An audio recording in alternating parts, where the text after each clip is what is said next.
días, bienvenidos a Diálogo Abierto por Nacional también en simultáneo. Carla Jarada, ¿cómo estás? ¿Cómo estás, Perla? Muy buenos días y bienvenidos a todos. Hoy vamos a tener un programa bastante nutrido, viendo qué es lo que ha sucedido durante la semana. Como ustedes han visto, hemos terminado la semana bastante movida, con pedido de vacancia y además con nuevas decisiones que tomar por parte del Ejecutivo e ir al Tribunal Constitucional. Así es, hay que mencionar que en este momento se está realizando un allanamiento en los inmuebles de las personas vinculados al caso Ricardo Cisneros o Richard Swing. De hecho, se está allanando la casa de Karen Roca, que fue esta secretaria del presidente de la República y que aparece en los audios, también la vivienda de Miriam Morales y otros funcionarios del Ministerio de Cultura por la contratación presuntamente irregular de Richard Cisneros hasta por un monto de más de 175.000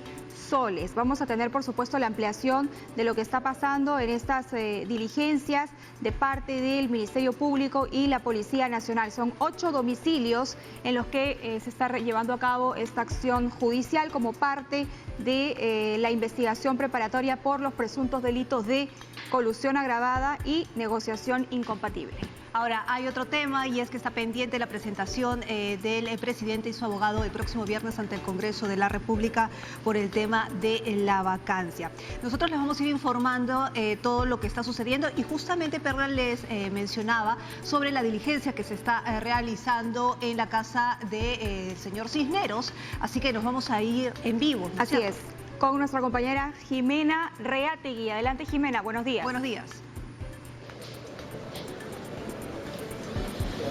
Así es, Perla y Carla, muy buenos días. Efectivamente, acá estamos en la casa del señor Richard Cisneros. En estos momentos está saliendo un agente de la DIVIAC que, dicho sea de paso, se encuentran desde las 4 de la mañana allanando las viviendas de Richard Cisneros, Karen Roca y Miriam Morales, personas que figuran en los audios presentados en el Congreso por el titular de la Comisión de Fiscalización, Edgar Alarcón.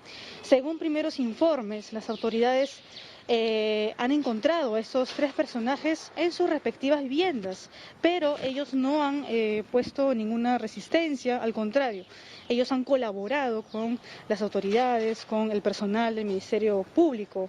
Perla, Carla, también es preciso destacar que estos allanamientos se han iniciado desde la madrugada, desde las 4 de la mañana y se vienen realizando por parte de la investigación que se le está haciendo al señor Richard Cisneros entre el Ministerio de Cultura por estas irregularidades que se han presentado en el 2018 y 2020. Nosotros estamos a la expectativa de cualquier información que se pueda brindar precisamente en el domicilio de Richard Cisneros. Todavía no se ha pronunciado ninguna autoridad, ni el propio señor Richard Cisneros, así es que nosotros vamos a permanecer en este punto para poder recaudar toda la información para todos ustedes. Yo regreso con ustedes a Estudios Centrales. Bien, muchas gracias a Jimena Reategui. Vamos también con información en vivo desde la casa de Miriam Morales en Surco, quien es la mano derecha del presidente de la República. Desde allí nos informa Tiffany Tipiani. Adelante, Tiffany. Muy buenos días, Tiffany. Así es. Carla, Perla, ¿qué tal? Muy buenos días. Ampliamos y actualizamos la información de estas diligencias de allanamiento a estos 8 inmuebles como parte de las investigaciones de las presuntas irregularidades en la contratación del señor Richard Cisneros. Precisamente nos encontramos en la vivienda de la señora Miriam Morales Córdoba en el distrito de Surco de la cuadra 4, le dijeron Carlos Vaca Flor. Tenemos que informar que hace una media hora aproximadamente ingresó el abogado de la familia y que incluso también hubo movimiento en la puerta de esta vivienda en la que hemos visto personal de la DIVIAC ingresando y saliendo. Uno de ellos ingresó con una caja en la que había pues una impresora, lo cual esto puede pues darse a entender que hay hay elementos importantes, documentos también en la que se está viendo precisamente en el departamento de la señora Miriam. El departamento de la señora Miriam Morales se encuentra en el 4º piso, justamente estamos viendo en imágenes donde vemos las luces encendidas. Ya estas diligencias han iniciado aproximadamente a las 4 de la mañana, ha pasado casi 3 horas desde que inició estas diligencias. No hemos visto hasta el momento presencia de algún fiscal o de la fiscal provincial Yanni Sánchez Porturas, y quien está a cargo de estas diligencias, de estos procesos. Cabe resaltar, Carla, Perla, que estas diligencias que se están dando se está dando en el marco de las investigaciones de los contratos que se realizó de Richard Cisneros en el Ministerio de Cultura entre los años 2018 y 2020. Y también tenemos que precisar que el requerimiento fiscal para esta diligencia de allanamiento e incautación en el caso de Richard Cisneros se realizó al Poder Judicial días antes de la difusión de los audios en el Congreso de la República. Entonces tenemos este panorama, no hay presencia ni resguardo policial en los exteriores de la vivienda de la señora Miriam Morales, y estaremos informando más adelante y a detalle si es que está llegando la fiscal provincial a este punto de la capital. Con esta información regresamos a estudios, compañeras. Muy bien, muchísimas gracias, Tiffany, por esta información. Estamos en contacto si es que hay algún tipo de novedad, y eso es importante mencionar. Entonces, la fiscal que está a cargo de la diligencia ha mencionado que se realizó este pedido al Poder Judicial días antes de la difusión de los audios en el Congreso de la República. Esta diligencia ya estaba pedida hace días, eso es lo que ha mencionado la fiscal. Pero tenemos más, ahora nos vamos a la casa, los exteriores de la casa de Karen Roca y Miraflores con Lisette Horna. Lisette, muy buenos días, adelante.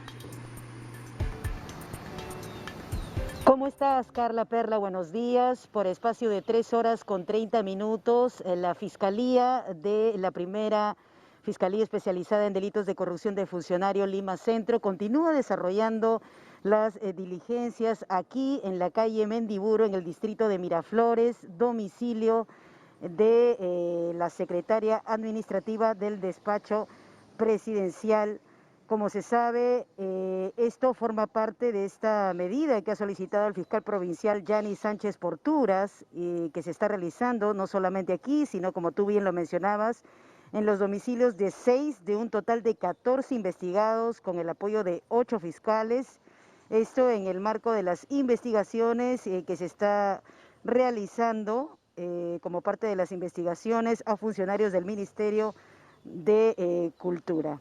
Hay que mencionar que una de las viviendas, es justamente la que estamos viendo en pantalla, la vivienda, el primer piso de la secretaria administrativa del despacho presidencial Karen Roca Luque, secretaria general y asistente administrativa del despacho presidencial, y todos ellos se enmarcan en el marco de esta investigación por los presuntos delitos de colusión agravada y alternativamente negociación incompatible en agravio del Estado. Vamos a estar a la expectativa de lo que pueda suceder en los próximos minutos. Esta diligencia se está ampliando por espacio de 3 horas con 30 minutos y estaremos retornando más adelante para dar mayor información. Hay que mencionar que el objetivo es incautar todos aquellos bienes, especies y documentos relacionados específicamente a este caso. Vamos a estar retornando con ustedes más adelante. Gracias, Lisette. Y mientras esto está sucediendo en los domicilios que acabamos de presentar, ayer la ministra de Justicia, que es la principal asesora jurídica del presidente de la República, comentó en entrevista con Enrique Chávez que el día de hoy se está reuniendo el Consejo de Ministros para dar una autorización para que un procurador pueda presentar una demanda competencial ante el Tribunal Constitucional y de esta manera resolver el tema de la vacancia presidencial, en el sentido de si es que efectivamente cabe o no cabe una vacancia por incapacidad moral permanente. Además, ha dicho la ministra de Justicia que es posible que se presente también una medida cautelar para detener cualquier acción que quiera emprender el Congreso de la República. Muy bien, dicho esto, vamos con nuestro primer invitado. Él es el cardenal Pedro Barreto Jimeno, arzobispo de Huancayo. Con él hemos hablado ya en otras oportunidades respecto a una campaña que lleva como nombre Resucita Perú Ahora, porque, digamos, el principal problema y por el cual todos deberíamos estar trabajando juntos es el tema de la pandemia. Pero obviamente el tema político parece ser nos ha ganado. Y por eso tendríamos que empezar a hablar de ese tema con nuestro invitado para luego ya entrar de fondo con el tema Resucita Perú ahora. Cardenal Pedro Barreto, ¿cómo estás? Muy buenos días y bienvenido como siempre. Bienvenido. Buen día, Carla y Perla. Es un gusto nuevamente estar con ustedes y participar y compartir este terremoto político que estamos viviendo, pero que definitivamente estoy convencido que todos nos vamos a enrumbar en un solo objetivo, de una lucha frontal contra el COVID-19, una lucha frontal contra la corrupción y tratar de vivir una vida nueva, una vida transformada, aunque nos haga sufrir por momentos. Pero ¿qué mensaje le puede dar, en todo caso, a nuestros políticos, a la clase política, en estos precisos momentos en que están en tire y afloje, dejando de lado precisamente el COVID-19? En realidad, toda la vida humana y la vida social es una lucha constante entre el bien y el mal, entre la justicia y la corrupción. Y creo que hay signos como el que dio ayer el Congreso de la República al aprobar por gran mayoría esta propuesta de reforma constitucional de no admitir en las elecciones generales próximas a aquellos que tienen sentencia en primera instancia. Esto es un avance dentro de todo esto que nos está desconcertando y afectando, lógicamente, a todos en plena crisis de la pandemia COVID-19. Cardenal, hay quienes sostienen que si bien el presidente de la República tendría que ser investigado, evidentemente él tiene una inmunidad presidencial y que cualquier acusación debería ya darse al término de su mandato, teniendo en cuenta que el presidente prácticamente ya está de salida, ha convocado ya elecciones generales y estamos a 7 meses de que éstas se desarrollen. Y claro, también se señala que hay un elemento distractor con todo lo que está pasando en la clase política de nuestro país, porque mientras se evalúa una posible vacancia con las consecuencias que eso tendría para el país, ojo, no estamos hablando de la figura presidencial, estamos hablando del país con la coyuntura tan dramática que estamos pasando por el tema de la pandemia y la crisis económica. Mientras hay esta discusión entre los políticos, hay personas en este momento que todavía no acceden a un balón de oxígeno o que hacen largas colas para conseguirlo o que su familiar está muriendo en este momento, tal vez sin atención. Son problemas reales que no hemos superado porque la pandemia no se ha ido del mundo entero. Lógico, y la verdad es que nos sorprende muchísimo que en plena calamidad pública que vivimos en el Perú, donde tenemos a nivel mundial en proporción el mayor índice de muertos, que sucedan este tipo de cosas. Creo que aquí debe ser muy claro, la lucha contra la corrupción no tiene, se puede decir, un final.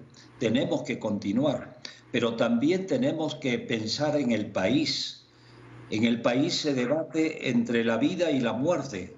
Es como una familia donde los hijos están enfermos gravemente y que los padres estén discutiendo quién tiene razón, quién ha mentido, quién ha hecho esto. ¿Cómo se sienten los hijos? Así se siente el país.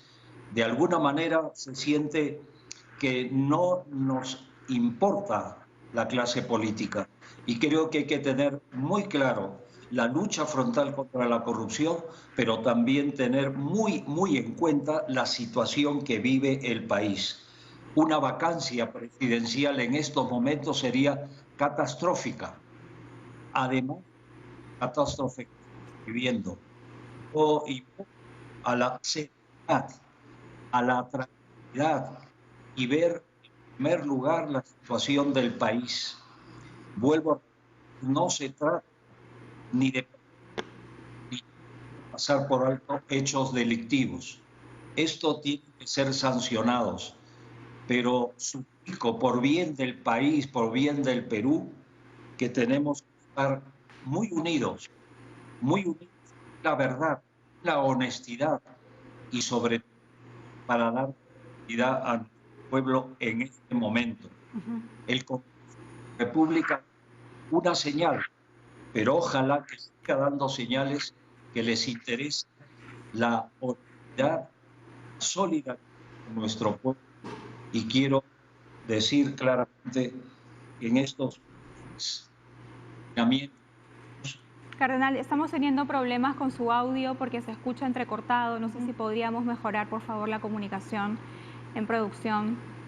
Sí, vamos a mejorarla desde aquí, desde el switcher, pero sí es importante lo que está diciendo, ¿no? Una vacancia sería catastrófica, eso no significa que no se investiguen los hechos delictivos, ¿no? Así es. Es importante eso. Y vean ustedes todo lo que acontecería, ¿no? Definitivamente hay un objetivo común, que es salir de esta situación tan crítica por la que está atravesando el país. De ser vacado el presidente de la República, asumiría el presidente del Parlamento, Manuel Merino de Lama, quien tendría que convocar a elecciones generales. Entonces, sería definitivamente un retroceso en cuanto a tiempo, en cuanto a esfuerzo, porque los objetivos en este momento, repito, son otros los objetivos. En este momento hay personas que están perdiendo a un familiar. Todavía no hemos superado las insuficientes camas de cuidados intensivos que tenemos en el país y que es una realidad y que se tiene que afrontar, se está afrontando desde el sector salud. Todavía no hemos superado el hecho de que hayan varias regiones que no tienen una planta de oxígeno y la gente esté muriendo porque no obtiene el oxígeno. Entonces, creo que hay cosas mucho más grandes en este momento en que pensar, como la vida humana. Y claro, como dice Carla y como dice el cardenal, y creo que es un sentimiento generalizado, las investigaciones tienen que seguir su curso y cada quien asumirá las responsabilidades, pero hay que ver los momentos oportunos también. Ahora, justamente hoy el Diario de la República ha publicado que la Fiscalía pide 17 años de prisión para Edgar Alarcón por corrupción. Ojo, Edgar Alarcón es quien ha mostrado los audios en el Congreso de la República, ¿no es cierto?, el que dio a conocer las denuncias, pero hay que recordar que este señor tiene denuncias constitucionales, ¿no es cierto?, y que obviamente tiene también sus propios intereses de alguna manera. Ahora, solamente para recordar cuáles son algunas de sus denuncias constitucionales, es la emisión de 35 recibos por honorarios electrónicos que fueron cancelados con fondos provenientes de la Caja Chica Central de la Contraloría por la suma de 32.417.000 soles, y en segundo término, vinculados con la emisión de 15 recibos por honorarios electrónicos que fueron cancelados con fondos públicos provenientes de la cuenta de recursos directamente recaudados de la Contraloría. Así que enriquecimiento ilícito es uno de los principales delitos por el cual se le investiga al señor Alarcón por haber encontrado un desbalance patrimonial en sus cuentas. Ya tenemos la comunicación nuevamente con el cardenal Pedro Barreto. Cardenal, ¿nos escucha? Sí, perfecto. Yo siento mucho esta falta de comunicación, pero en fin, lo que quería decir claramente es que somos familia en el Perú.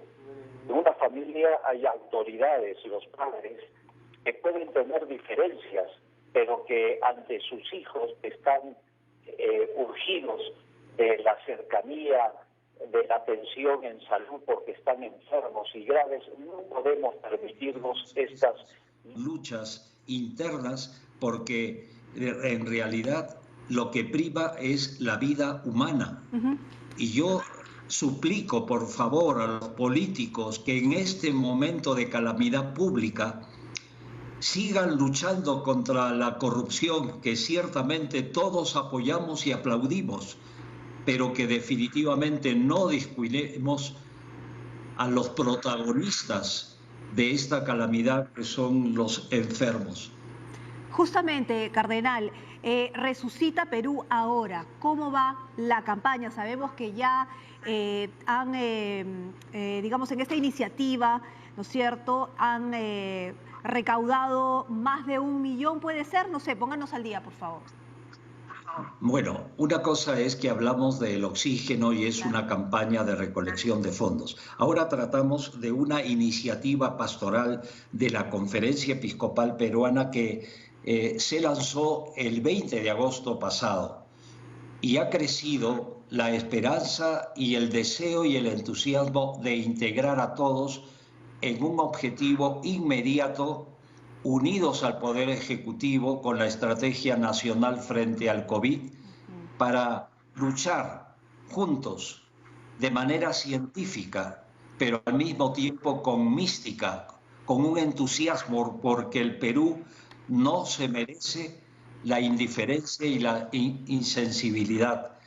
Han demostrado los científicos que definitivamente tenemos que dar respuesta, pero con espiritualidad. Resucita Perú ahora es una propuesta que está levantando el ánimo, despertando de la indiferencia y recoger todo lo mucho bueno de experiencias que a lo largo y ancho del Perú se está viviendo.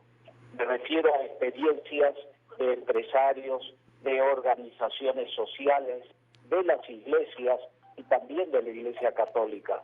En este sentido, Resucita Perú ahora sigue caminando con mucha fuerza porque es la única, yo diría, esperanza que tenemos, la unión de todos, tener una ruta muy clara para derrotar, superar este COVID, pero además transformar la política, transformar la economía, transformar el empresariado, transformar las mismas iglesias, transformar a los colegios profesionales, a los artistas. Todos estamos unidos en esta causa que recién estamos comenzando y que esta tempestad política nos desconcierta, pero nos reafirma con mucha fuerza que el Perú se merece una resurrección de esta situación difícil que vivimos.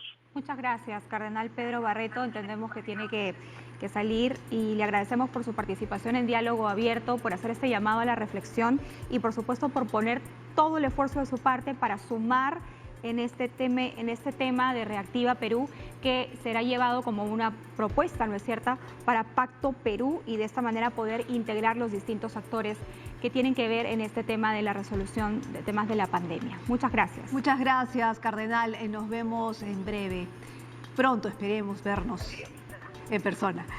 Resucita Perú ahora, entonces, es el nombre de la campaña. Pero ahora vamos a girar un poquito el tema, no tan lejano en realidad, porque vamos a seguir hablando sobre lo sucedido durante estos días a nivel político. Y para eso ya tenemos enlazado a Javier de Belaúnde, especialista en Derecho Constitucional, para hablar sobre el tema de la vacancia, por supuesto, y, cómo no, de los sentenciados que no podrán postular a los cargos públicos. Muy buenos días, señor de Belaúnde. Buenos días, Carla y Perla, un gusto estar en su programa, pese a que ciertamente son días lamentables para la democracia peruana, ¿no? En medio de esta severa crisis sanitaria, de un luto generalizado en el país, esta crisis económica donde el desempleo ha vuelto a ser un tema muy importante, ahora estamos enfrascados en un conflicto de tipo político, dado que los políticos en buena cuenta no están a la altura de las circunstancias, ¿no? Pero bueno, aquí contento de conversar con ustedes y tratar este tema. Sí, queremos empezar escuchando las declaraciones que dio ayer la ministra de Justicia al programa Cara a Cara de TV Perú sobre esta demanda competencial que presentarían ante el Tribunal Constitucional. Adelante. Nosotros como Ministerio de Justicia hemos presentado un informe en el cual recomendamos presentar una demanda competencial. Lo que procede en el procedimiento es que nosotros presentamos este informe al Consejo de Ministros y tiene que el Consejo autorizar la presentación de esta demanda competencial. Con la autorización, eso se delega en el Ministerio de Justicia y a su vez yo lo delegaré en el Procurador especializado en lo constitucional y presentaremos esta demanda. Y ahí quiero también ser clara contigo. Efectivamente consideramos que esto es inconstitucional, pero vamos a usar todas las herramientas legales, todas las herramientas constitucionales para defender el Estado de Derecho, para defender no al gobierno, sino defender la democracia del país, que es lo que estamos haciendo en este momento. 8 de la mañana con 24 minutos. Recuerde que estamos en simultáneo también para Nacional. Señor de Belaúnde, bueno, acaba de escuchar usted a la ministra de Justicia. También se ha hablado sobre la posibilidad de presentar una medida cautelar para detener la acción que emprenda el Congreso de la República. Esto va a ser evaluado a partir de hoy, mejor dicho, hoy a partir de las 11 de la mañana para que sea presentado, me parece, el día lunes o martes. Pero explíquenos en principio estos caminos legales que le quedarían al Ejecutivo y que se están planteando a través del Ministerio de Justicia, pero también el tema de plazos, ¿no? Porque el presidente de la República tiene que presentarse él con su abogado o solo su abogado el viernes próximo, el viernes que viene al Congreso para dar sus descargos. Sí, muy bien. La ministra de Justicia de lo que ha hablado es de una demanda competencial, ¿no? Como sabemos, nuestra Constitución regula una serie de procesos constitucionales para defender el texto de la Constitución, para defender los derechos, para defender la distribución de competencias. Digamos, los procesos más conocidos son el amparo, el habeas corpus, la acción de inconstitucionalidad. Acá la ministra nos está hablando de un proceso competencial. ¿De qué se trata? El proceso competencial es un proceso en el cual, en instancia única, el Tribunal Constitucional conoce de disputas, de discusiones entre poderes y órganos constitucionales, entre el Ejecutivo y los gobiernos regionales, entre municipalidades. Básicamente se trata de dos órganos del Estado que están discutiendo respecto a si una atribución se está ejerciendo bien, no se está ejerciendo afectando a otro órgano, ¿no? En este caso, en buena cuenta, lo que nos está diciendo la ministra de Justicia es que desde el Ejecutivo se considera que el Congreso de la República está haciendo un uso abusivo del artículo 113 de la Constitución sobre la vacancia, y al hacer este uso abusivo está afectando al Poder Ejecutivo. Entonces se está llamando a un tercero, a un árbitro. En nuestro sistema ese rol le corresponde jugar al Tribunal Constitucional. Así que, por lo que señala, al parecer tendremos un nuevo conflicto de competencias. Hace poco tuvimos uno muy importante también entre el Congreso y el Ejecutivo a raíz de la discusión sobre la disolución del Congreso. Señor Belaunde, pero, a ver, si bien van a decidir presentar una cautelar al Tribunal Constitucional, ¿corre en paralelo de alguna manera la presentación del presidente o de su abogado ante el Congreso de la República? ¿En qué queda eso? ¿O cómo podría ser recibido por parte de algunos congresistas en el Parlamento? Sí, bueno, legalmente aquí lo que se trata es la citación del presidente es efectiva, y hasta que no haya un acto jurídico, judicial, que cambie eso, esa citación va, y el día viernes el presidente tendría que presentarse ante el Congreso. Ahora bien, la ministra de Justicia nos ha señalado que va a presentar una demanda competencial, que es para hacer esta discusión que les comenté, pero además va a hacer un pedido cautelar. ¿Qué es un pedido cautelar? Un pedido cautelar es un pedido accesorio, es accesorio al proceso principal, es decir, a la discusión sobre las competencias. Y el pedido cautelar lo que busca es decirle al Tribunal Constitucional: oye, hay esta situación urgente, si esperamos a que tú emitas la sentencia, ya me fregaron, ya me destituyeron, claro, ya me vacaron, ya se generó un problema que va a ser imposible de resolver, de traer hacia atrás. Entonces, hasta que tú emitas la sentencia, por favor, congela la citación, claro, ¿no? Ese sería el pedido cautelar. Entonces, si el Tribunal Constitucional accede y concede esta medida cautelar antes del día viernes, esa citación queda sin efecto, queda suspendida. Ahora, el Congreso de la República, o sea, lo que se está planteando de parte del Ejecutivo es delimitar el tema de la vacancia presidencial por incapacidad moral permanente, un concepto que es bastante amplio, ¿no? Y queda como a libre interpretación un poco. Entonces, lo que se estaría planteando, de acuerdo a lo que ha dicho ayer la ministra de Justicia, es si es que el Congreso puede interpretar, como lo está haciendo, en específico la vacancia presidencial por incapacidad moral permanente, ¿verdad? Sí, tal cual. Hay un problema, digamos, histórico, no resuelto en nuestra Constitución, que tiene una serie de cosas mal definidas, y es este tema de la vacancia por incapacidad moral, ¿no? En principio, nosotros estamos en un régimen presidencial, donde la figura del presidente de la República como jefe de Estado, como jefe de gobierno, elegido directamente por el voto del pueblo, está sumamente protegida. Y el principio fundamental es que al presidente de la República no se le puede acusar durante su mandato. Es decir, todas las acusaciones se suspenden, digamos, hasta que acabe y deje la presidencia. ¿Por qué? Porque lo que se busca es darle estabilidad al gobierno. ¿Y qué ha venido ocurriendo? Ha venido ocurriendo que el Congreso de la República ha empezado a interpretar las causales de vacancia de forma más amplia, ¿no? Entonces, ahora, en concreto, acá están tratando de darle un uso político a una causal que en realidad no corresponde para lo que ellos quieren hacer, que es un control de orden político sobre el presidente. Eso es inadmisible, ¿no? Ahora, señor de Belaunde, hay varios mecanismos que puede activar el gobierno. Uno es ir, obviamente, al Tribunal Constitucional, pero antes de que decida el Tribunal Constitucional, esta cautelar para congelar el proceso, digamos, esta ida al Congreso de la República el próximo viernes. Pero hay otro punto que es importante, y es que lo que supimos, ayer por lo menos, es que el Congreso, el señor Merino, habría buscado a las Fuerzas Armadas de alguna manera para interrumpir el proceso. Y eso, a ver, tenemos un tuit para ampliar un poco esta información. Póngalo, señor. Se acaba de publicar. El tuit es de IDL Reporteros, lleva como titular "Tocando la puerta de los cuarteles", y acá, bueno, hay toda una explicación de cómo se habría procedido, de parte de, estamos hablando del presidente del Congreso, Manuel Merino, buscando el apoyo de las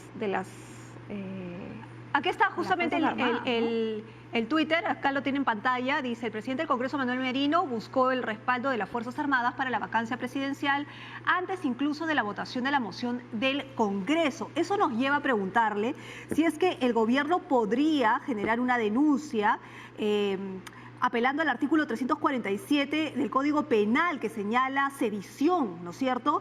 Porque acá lo que dice: el que sin desconocer al gobierno legalmente constituido se alce en armas, ¿no es cierto?, con un acto de fuerza para impedir que la autoridad ejerza sus funciones o evitar el cumplimiento de las leyes o resoluciones o impedir las elecciones generales parlamentarias, regionales o locales, será reprimido con pena privativa de libertad no menor de 5 ni mayor de 10 años. ¿Podría denunciarse por sedición? Bueno, si esta versión periodística es cierta y se logra acreditar, realmente estamos hablando de actos sumamente graves, ¿no? Porque de alguna forma se confirmaría que aquí estamos ante un intento de capturar el poder de una forma irregular, arbitraria, ¿no? Y está habiendo este movimiento para obtener el respaldo de la fuerza pública, ¿no? Esto de acá es triste, ¿no? Porque nuestro país no tiene una historia particularmente democrática, y recobrar la democracia en el año 2000 costó mucho, ¿no? Específicamente sobre su pregunta y la configuración del tipo penal, yo no soy penalista, pero definitivamente esta conducta implicaría una serie de responsabilidades legales. Supondría también una infracción a la Constitución, sin duda alguna, y no me cabe duda que, de verificarse, podrían traer consecuencias para el señor Merino y quienes habrían participado, si es que esto fuese correcto, ¿no? Claro, de acuerdo a lo que se publica. En realidad hay que llamar, yo creo, a la calma, a la prudencia, ¿no? Que es algo que no está viendo en nuestros políticos, que tienen que entender el momento histórico que está viviendo el país. Ya se va a formar, se va a traer a un tercero independiente, a un tercero imparcial, al supremo intérprete de la Constitución, a esta discusión, ¿no? A que pacifique esta discusión. Entonces yo pienso que lo democrático, lo legal, lo constitucional es en realidad no buscar vías subrepticias para tomar el poder, sino más bien esperar que esta controversia sea dirimida en su lugar, en una corte de justicia finalmente. Sí, de acuerdo a lo que se publica esta mañana en IDL, el enviado de Manuel Merino de Lama, de acuerdo a esta información periodística, fue el congresista Otto Gibovich, quien, como sabemos, es un general retirado del ejército, fue comandante general, dicho sea de paso. Y se transcribe una conversación que se habría dado a través, entiendo yo, de mensajes de texto, ¿no?, entre el señor Otto Gibovich y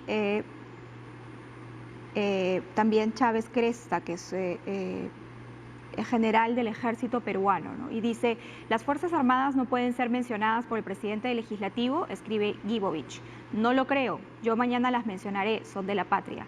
Con las disculpas del caso, mi general, responde Chávez Cresta, el presidente del Congreso no puede llamar a los comandantes generales en este escenario crítico de nuestra nación. Las Fuerzas Armadas no son deliberantes, se rigen al orden constitucional, no son deliberantes, remarca él. Las Fuerzas Armadas se deben mantener al margen de intereses o de apoyos de uno u otro lado. Tengo la obligación como ministro de proteger la institucionalidad de las Fuerzas Armadas. Ok, contesta Gibovich, pero prosigue.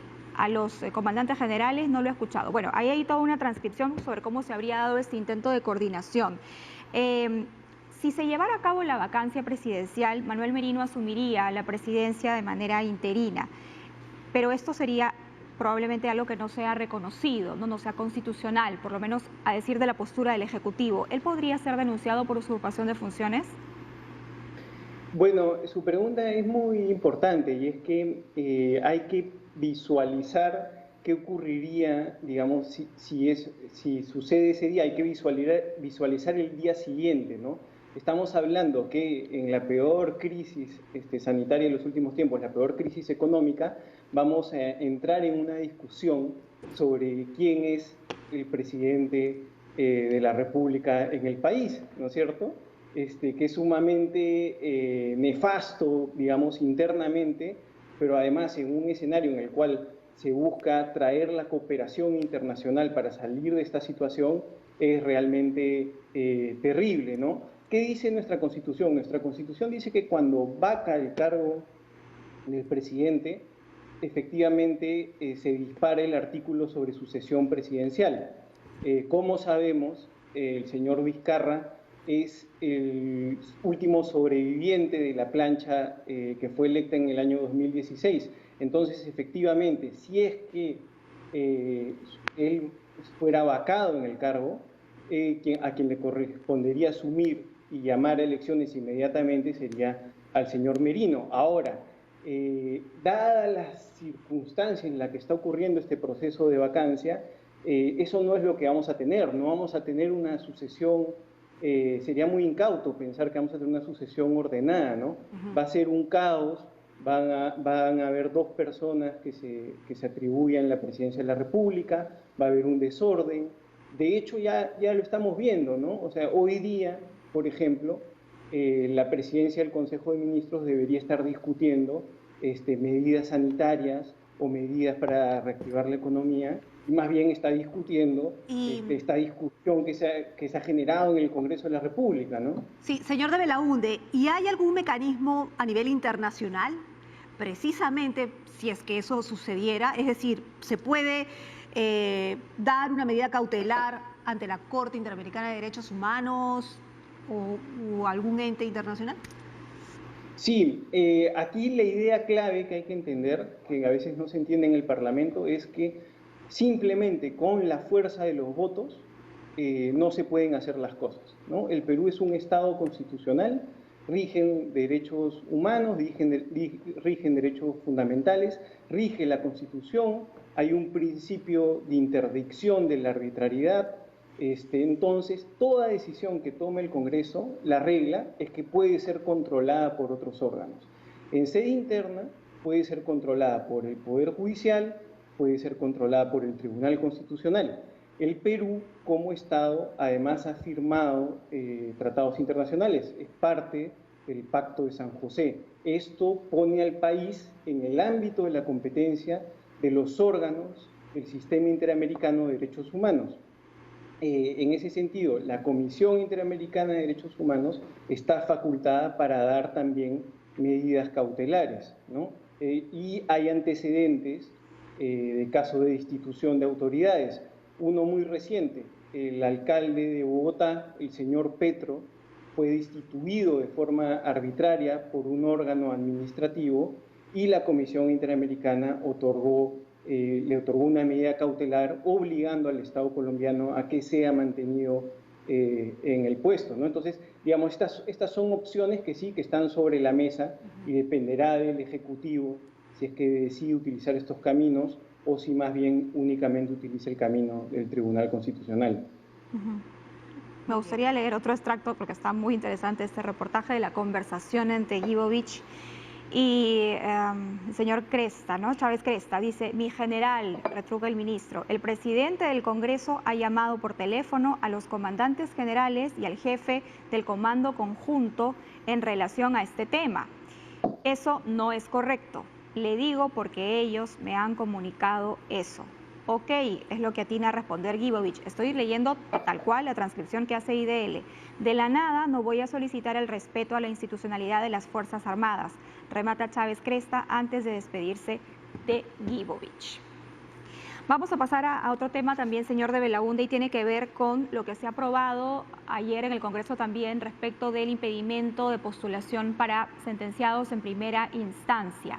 De acuerdo a lo que pasó en la última elección congresal de este año, hubo muchísimos que se presentaron que tenían sentencias en el tema civil, pero también sentencias penales. Me parece que fueron más de 230 postulantes.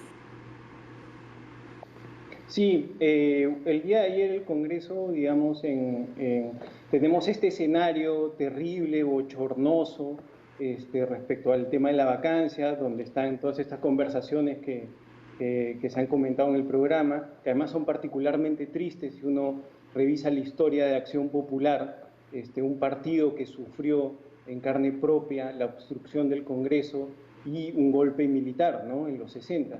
Entonces es particularmente bochornoso, pero digamos, algo positivo que ocurrió el día de ayer también en el Pleno del Congreso fue que a primera hora el Congreso de la República aprobó una de las reformas políticas que eran más demandadas por la población, y es este tema de la reforma constitucional para incluir nuevos impedimentos a quienes pretenden acceder a cargos de elección popular o a la función pública por designación de confianza, ¿no? Entonces, esta reforma lo que ha incluido es que aquellas personas que tengan condena en primera instancia por un delito doloso no están impedidos de postular a cargos públicos, ¿no? Aquí un poco la idea es proteger a la democracia de que se infiltren personas que hayan cometido delitos, porque esto afecta el principio de confianza de la ciudadanía a sus autoridades, pero también afecta el principio de buena administración pública, ¿no? Se pone a personas que claramente no son idóneas en puestos con mucho poder, ¿no? Muy bien, muchísimas gracias, Javier de Belaunde, especialista en Derecho Constitucional, por estar con nosotros y, digamos, habernos aclarado cuáles serían las opciones del Ejecutivo sobre el tema de la vacancia y, por supuesto, hablar sobre este tema de los sentenciados que no podrán postular a los cargos públicos. Muchísimas gracias. Yo quiero hacer un pequeño resumen para que se entienda. Entonces, habrían varias opciones, de alguna manera, para el Ejecutivo. Uno, sedición, que es el artículo 347 del Código Penal, que es el tema de las Fuerzas Armadas, que de pronto lo vamos a hablar en unos momentos. Acción de amparo, ¿no es cierto?, ir al Tribunal Constitucional para la interpretación, pero antes de la interpretación pedirle una cautelar para evitar que el presidente y su abogado vayan el viernes ante el Congreso de la República, y también podrían tener una medida cautelar ante la Corte Interamericana de Derechos Humanos. Vamos a la pausa comercial a las 8:44 y regresamos para conversar con Servando García Correa, presidente de la Asamblea Nacional de los Gobiernos Regionales. Regresamos.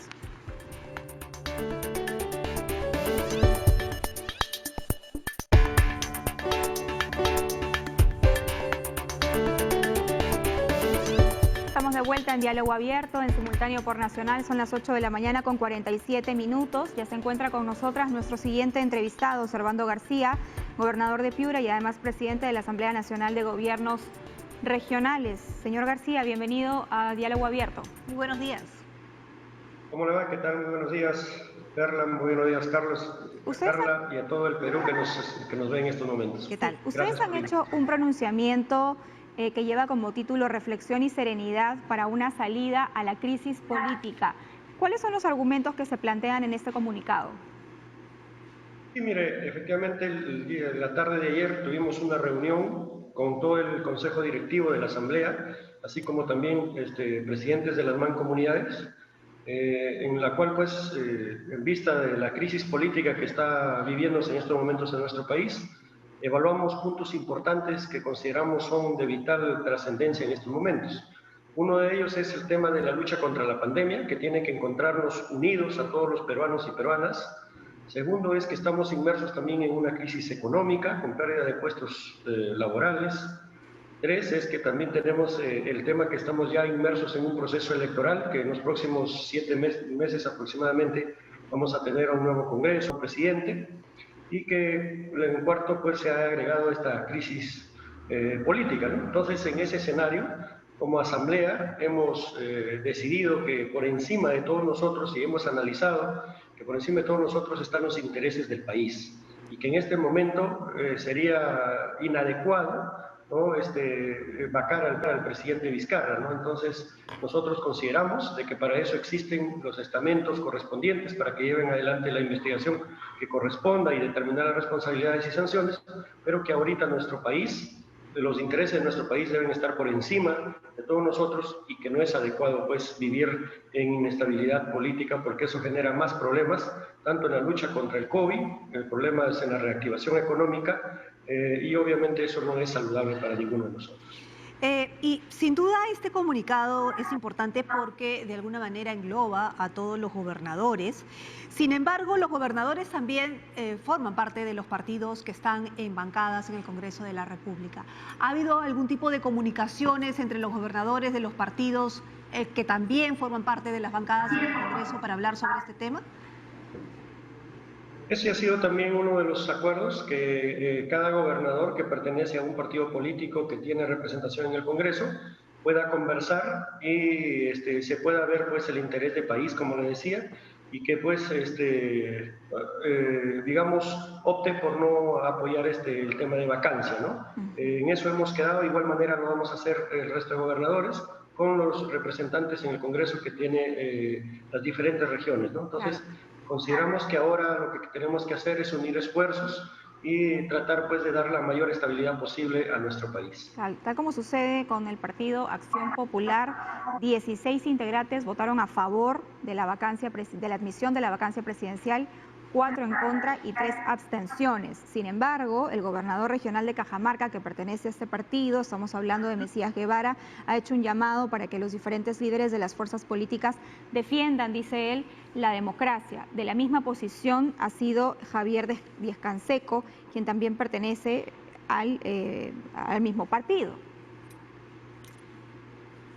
Sí, definitivamente nosotros vemos que eso es saludable para el país. Como le digo, es momento de poner todo apetito personal o político, sino que en estos momentos lo que más requerimos es tener la capacidad de poder sumar esfuerzos y poder defender los intereses que más le conviene al país. Y yo creo que en ese sentido las fuerzas políticas se va a ir tomando cada día mayor madurez, y eso va a permitir finalmente que esta vacancia, pues, no prospere. ¿Y cómo normalmente es el diálogo entre los representantes en el Congreso de las regiones y los gobernadores o representantes regionales? ¿Hay comunicación? Puede ser que haya comunicación, pero ¿se hacen caso? Porque, claro, lo que hemos visto en los últimos días es que los líderes políticos, en el caso de Acción Popular, por ejemplo, los principales líderes dicen: hay que guardar la calma, no es momento de la vacancia, pero los congresistas de ese partido en el Congreso opinan distinto y votan distinto. Hacen otra cosa, ¿no? Mire, lo que yo considero es que aquí, más allá de que hagan o no caso, es un tema de conversación y de que de análisis de que como país no en este momento no resulta favorable pues una vacancia presidencial, toda vez que estamos a 7 meses de un periodo electoral. Entonces, yo creo que en ese sentido vamos a ir los gobernadores a solicitar que miremos el interés, digamos, defendiendo el interés de nuestro Perú, que por cierto ha habido una serie de problemas en estos últimos años, en inestabilidad política, y que ahora no sería saludable bajo ningún punto de vista. Entonces yo considero que tenemos que conversar con los congresistas, y yo estoy seguro que si no se puede convencer a todos, pero al menos hay que convencer a un grupo importante que finalmente logre pues digamos, generar el consenso en el Congreso para impedir el tema de vacancia. Bien, decíamos que Acción Popular, 16 integrantes habían votado a favor, 4 en contra, 3 abstenciones. Alianza para el Progreso, toda la bancada votó a favor de la admisión de la vacancia presidencial. El FREPAP, 14 abstenciones, 1 en contra. Fuerza Popular, 3 a favor, 9 en contra, 1 abstención. Unión por el Perú, toda la bancada votó a favor de que se admita esta moción de vacancia presidencial. Podemos Perú en la misma línea, 11 a favor. Somos Perú a favor 1, 9 en contra, 0 abstenciones. El Partido Morado 0 en contra, 0 a favor, 9 en contra, 0 abstenciones. El Frente Amplio 0 a favor, 3 en contra, 4 abstenciones. Y los no agrupados 1 en contra, 2 abstenciones. ¿Cree usted que se consigan los 87 votos necesarios para vacar al presidente de la República de no interponer alguna acción ante el Poder Judicial como lo ha planteado la ministra de Justicia, o que esta acción no sea atendida rápidamente por un juez? Mire, esperemos que, como le digo, no prospere. Considero de que si bien es cierto, la moción de vacancia se va a ver el próximo viernes, pero consideramos pues que ahí los congresistas de diferentes bancadas van a mostrar la madurez, y estoy seguro pues que muchos de los representantes de los partidos políticos van a tomar una decisión con altura, basada pues en el interés como país, y estoy prácticamente plenamente seguro que finalmente, ojalá Dios quiera que así sea, no prospere la vacancia. Muy bien, muchísimas gracias, señor Servando García Correa, presidente de la Asamblea Nacional de Gobiernos Regionales. Esperemos que efectivamente esos diálogos funcionen, por lo menos que fluya la conversación, que se escuchen y finalmente lleguen a buen puerto. Muchísimas gracias. Ha sido Servando García Correa, presidente de la Asamblea Nacional de los Gobiernos Regionales. 8 de la mañana con 55 minutos, señor director. Pausa. Pausa comercial y volvemos.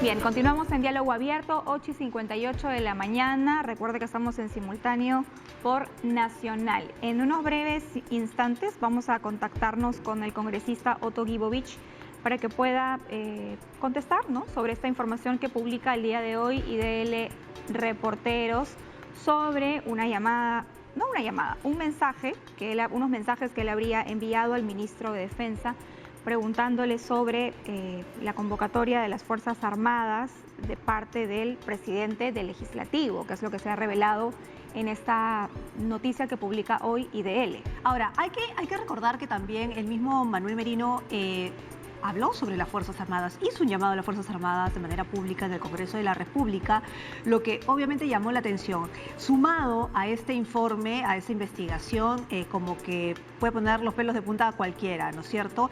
Sobre todo porque se habla de que se podría dar una denuncia por sedición basándose, ahora les doy el artículo específico, el artículo 347 del Código Penal, que señala el que sin desconocer al gobierno legalmente constituido se alce en armas, alzarse en armas es hacer un acto de fuerza, para impedir que la autoridad ejerza sus funciones o evitar el cumplimiento de las leyes o resoluciones o impedir las elecciones generales parlamentarias, regionales o locales, será reprimido con pena privativa de libertad no menor de 5 ni mayor de 10 años. El presidente podría denunciar a los congresistas por sedición y pedir una investigación para que la conspiración se devele.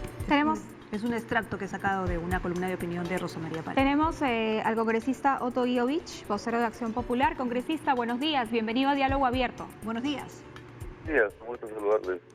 ¿Cómo está? Gracias por la oportunidad. Congresista, queremos preguntarle sobre este artículo que publica el día de hoy IDL Reporteros. En principio, ¿usted envió estos mensajes de texto al ministro de Defensa, Chávez Cresta, para consultarle sobre si las Fuerzas Armadas no podían ser mencionadas por el presidente del Legislativo?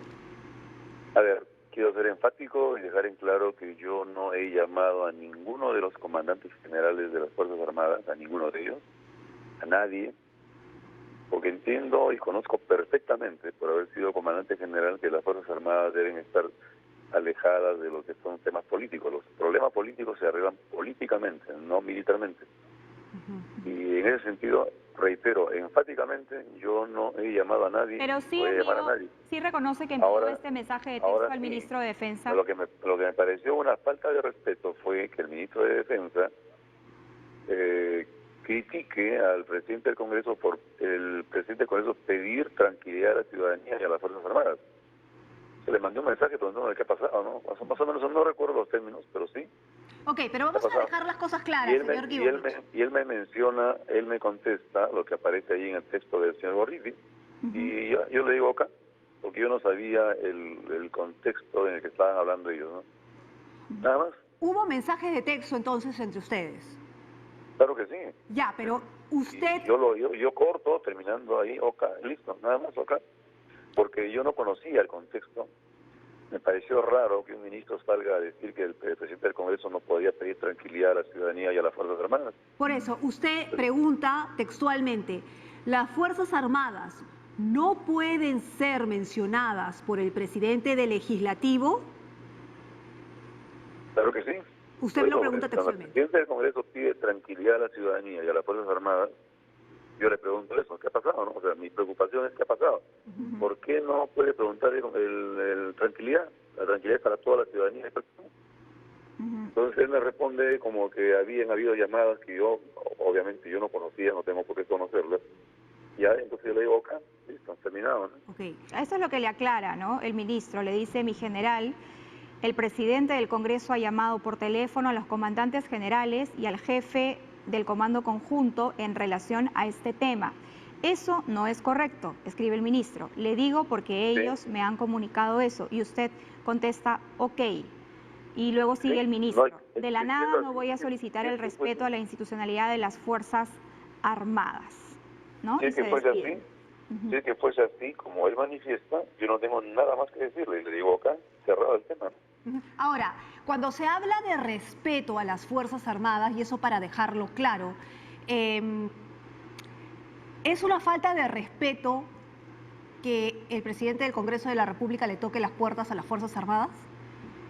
Esa solamente lo puede ver el presidente del Congreso. Perdón, no le escuché. Yo no he llamado a nadie. Si él ha llamado a alguien, lo explicará. Pero por eso, la pregunta es bien clara, señor Guibovich. ¿Es una falta de respeto que el presidente del Congreso toque las puertas de las Fuerzas Armadas? Pregúnteselo a él. Usted ha sido militar. ¿Qué le parece a usted, en todo caso, qué le parece a usted esta información que se vierte en este artículo donde dice que a través de su decán el presidente del Congreso ha tratado de comunicarse pues con el Comando Conjunto? Se ha comunicado. Acá dice que se ha comunicado. Bueno, entonces tendrían ahí ustedes otra cuestión, pregunten al comandante general si se ha comunicado.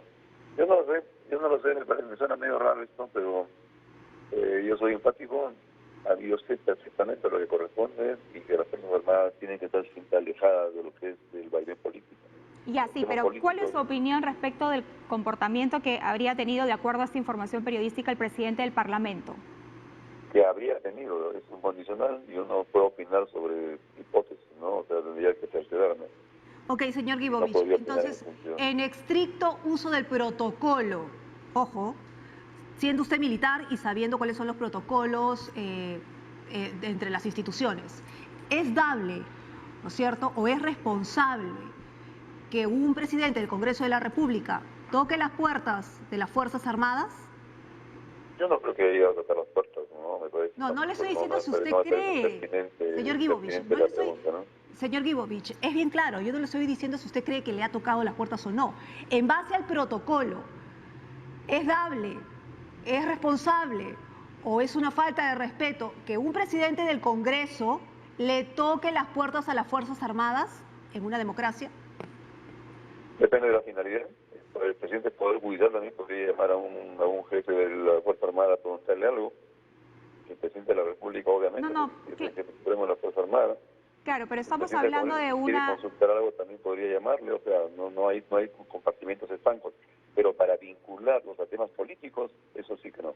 Claro, por eso le hacíamos la pregunta, porque estamos hablando de una coyuntura bastante delicada en medio de una aceptación de una moción de vacancia presidencial. Dice este artículo que estas llamadas o estas comunicaciones se habrían dado en la tarde del jueves 10 de septiembre.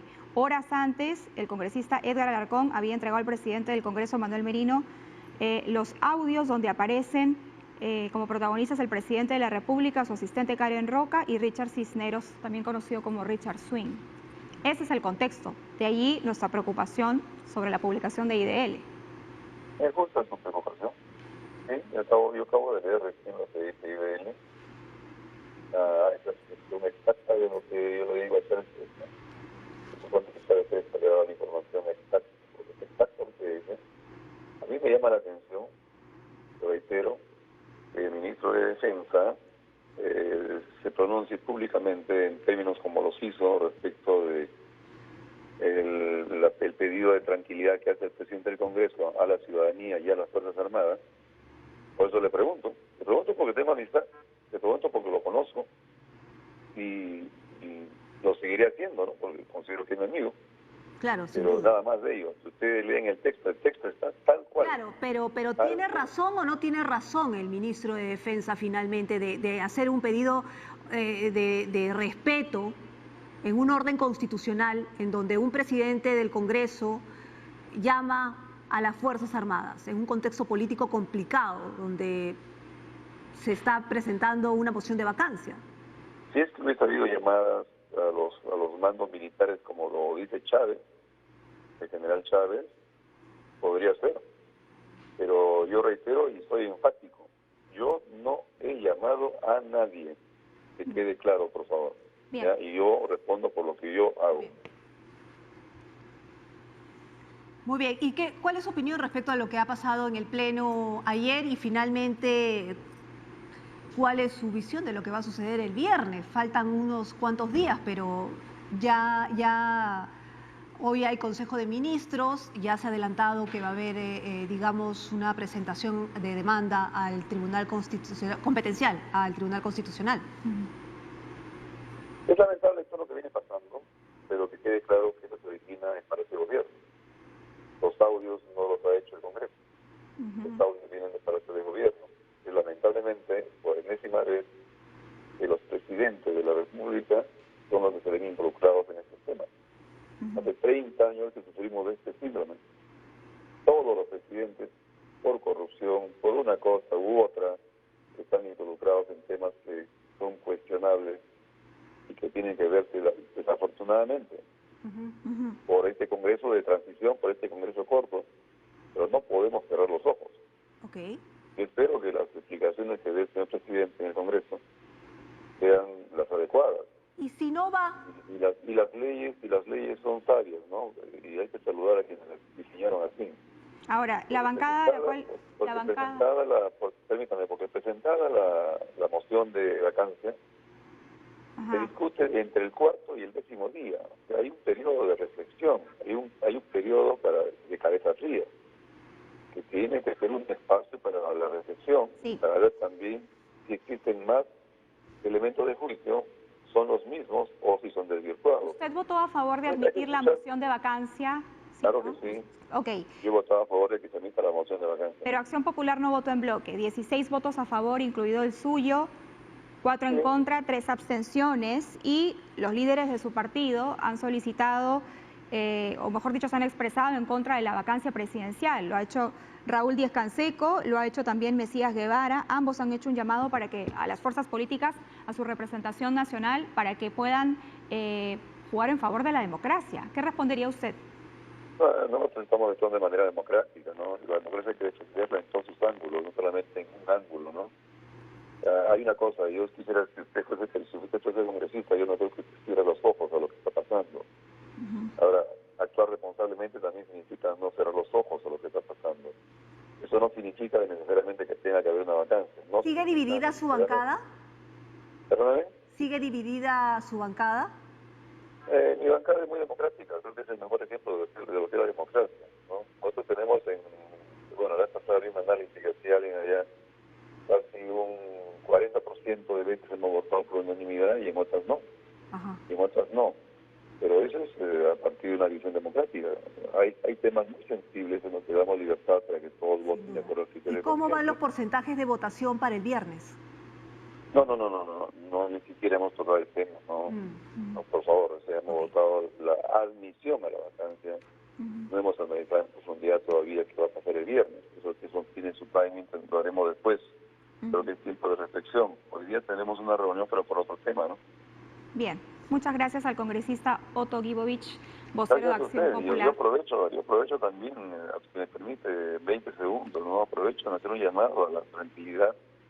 Este es parte de un proceso político, puede o no puede terminar en vacancia, hay que guardar la calma, y sí, yo sí le pido, ahora aprovechando su comunicación, que tengamos ponderación, ¿no? Y que aprovechemos este tiempo de reflexión, y que entendamos bien que las crisis políticas no las empieza el Congreso, esto es, no podemos cerrar los ojos a lo que está pasando. Ahora, ¿cuál puede ser el desenlace? Es un tema de poder escuchar al señor presidente y que nos explique bien qué es lo que ha pasado, ¿no? Y eso será definitivo. Pero, señor Guibovich, sí es consciente de que el Perú tiene problemas mucho más grandes en este momento, el tema de la pandemia, el tema de la crisis económica, la gente que no tiene trabajo, la gente que no consigue una cama de cuidados intensivos. Estamos en medio de una pandemia. Ciertamente, pero hay una pandemia más grave también, ¿no? Y que es permanente por 200 años, que es la pandemia de la corrupción. Y eso se expande con la onda expansiva, con la onda detonante por todo el país. Entonces, tenemos que combatir la pandemia, ciertamente, y hacerlo con eficacia. ¿Cuántos recursos se vienen perdiendo por corrupción en este proceso? Entonces, no podemos cerrar los ojos, ¿no? La corrupción hay que combatirla.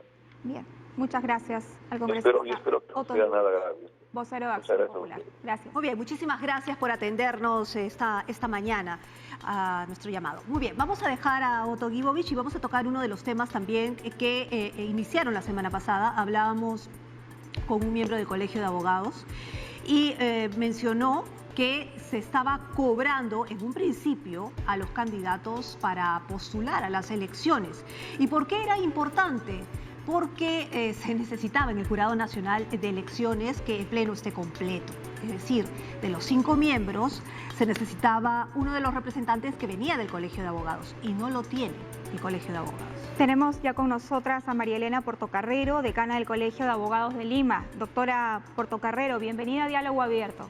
Muy buenos días. Hola, muy buenos días. Muy buenos días. Gracias por la oportunidad de comunicarme con ustedes. Doctora, el presidente del Jurado Nacional de Elecciones, el señor Víctor Ticona, ha invocado al Colegio de Abogados de Lima y a los decanos también de las facultades de Derecho de las universidades públicas a elegir en el más breve plazo a sus respectivos representantes ante este organismo electoral.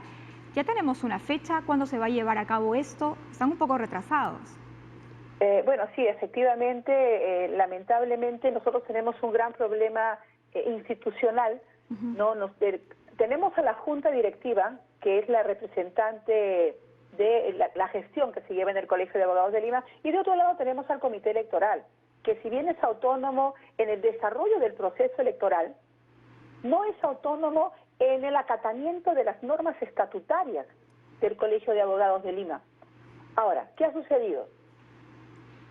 En el mes de mayo nosotros hemos iniciado las acciones de recabar información porque lamentablemente este comité electoral ha sido uno de los participantes con respecto a la situación que viene atravesando el Colegio de Abogados de Lima en mérito a una medida cautelar.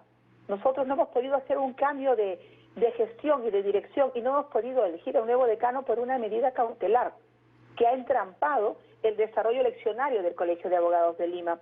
Entonces, ha habido un problema con este comité electoral y ha sido denunciado en su oportunidad por la elección y por no rendir cuentas al Colegio de Abogados sobre los fondos que se le entregaran a la realización del proceso a decano. No obstante ello, siendo un proceso aparte, se iniciaron con estas personas las conversaciones para que den inicio en el mes de mayo para la elección a nuestro representante al Jurado Nacional de Elecciones.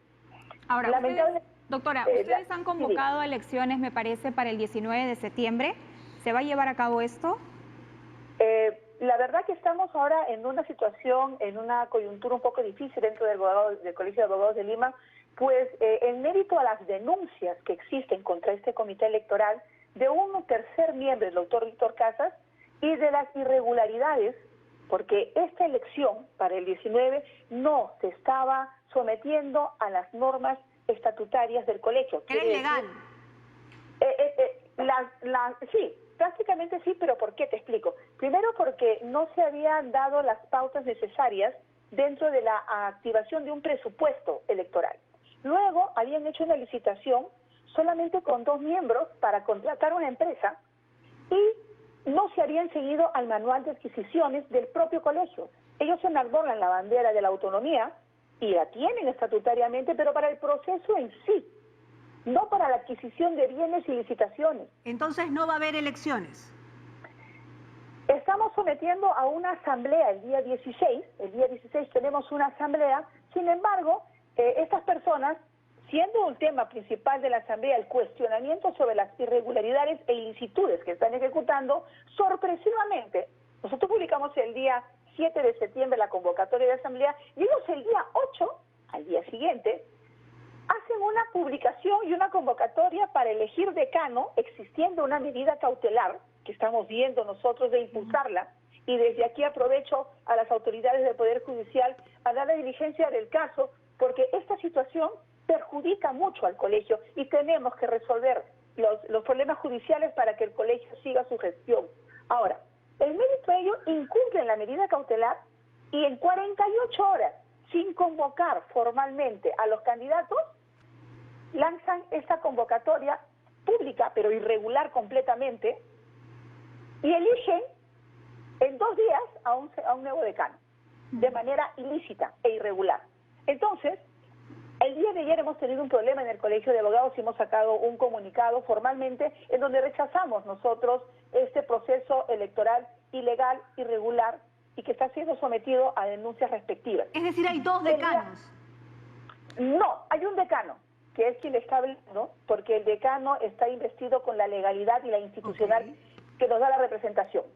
Hay una elección ilegal e ilegítima y hay una gestión vigente por mandato de asamblea. Si no, no estaría yo asumiendo esta comunicación con usted porque no me hallaría en la representación adecuada. Claro. El sábado pasado, el doctor Luis Marril del Águila, que pertenece al Colegio de Abogados y que quiere postular, hizo una denuncia muy grave. Él dijo que el comité electoral estaba organizando una elección cobrando a los que querían postular 17.000 soles. Claro, como les digo, el comité electoral, y aquí nuevamente es lo que te decía hace un momento, no ha trabajado un presupuesto con nosotros. Se le hizo la invocación, se hizo una reunión, se convocó al pleno de delegados, se convocó a la Junta de Vigilancia, tuvimos comunicación directamente con ellos y les dijimos que se acaten a las normas estatutarias para poder respaldar el proceso electoral. ¿Cobrar 17.000 soles no se ajusta a las normas estatutarias? Esos montos y esas acciones deben de ser conversadas con la Junta Directiva, que es al final la responsable de la gestión. Sin embargo, ellos, a sola dirección, ojo, de 2 miembros, porque el colegiado son 3, pero uno de ellos ha denunciado a estos otros 2 miembros del comité electoral y esas dos personas están haciendo un proceso de manera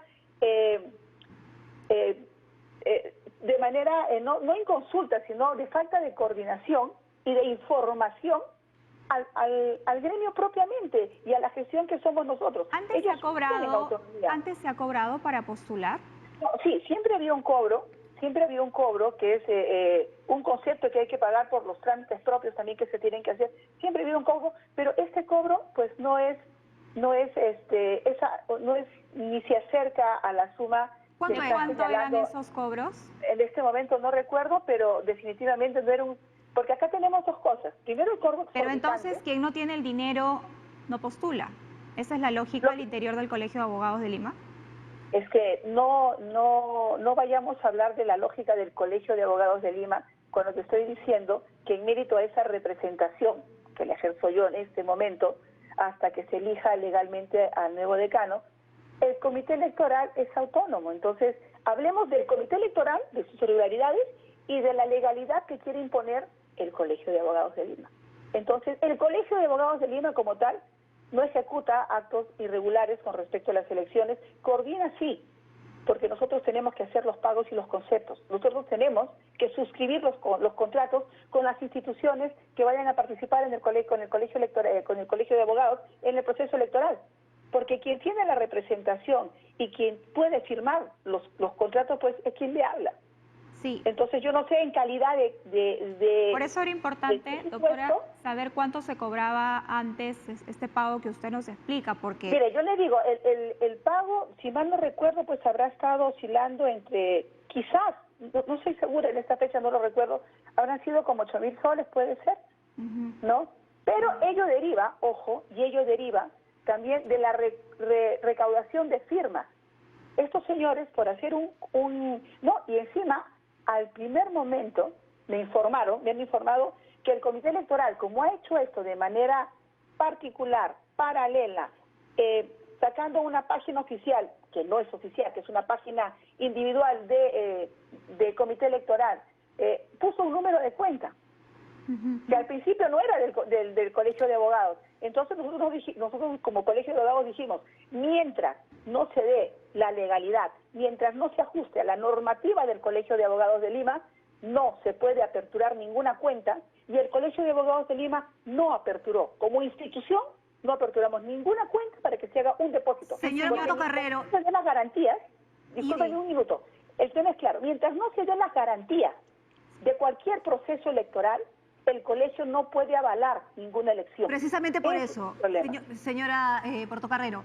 Y justamente, como usted dice que va a haber, o sea, no se sabe, porque hasta ahora no nos queda claro si va a haber o no va a haber elecciones. Lo que sí es claro es que hay asamblea el 16. No, perfecto. Y en la asamblea se va a determinar. Ya, en la asamblea se va a determinar.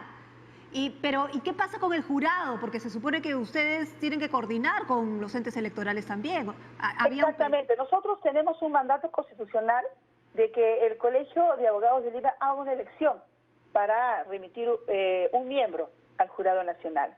Es una responsabilidad y esa responsabilidad tiene que estar enmarcada en un marco legal.